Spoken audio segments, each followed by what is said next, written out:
Hi friends, I hope you are doing well. Today we will talk about how to fix or how to solve the problem of Shopify. You will click on settings. In this page, you will click on apps, default apps, app settings. Here in this window, you will search about Shopify and you will click here. In this page, you will click on first stop and you will click OK.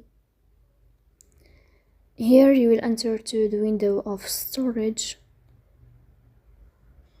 Then you will click on clear cache. After that, you will go to Play Store.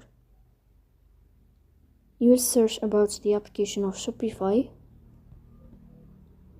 Here you will uninstall your app and you will install it again. So please don't forget to support us by like and subscribe. See you next time and thank you for watching.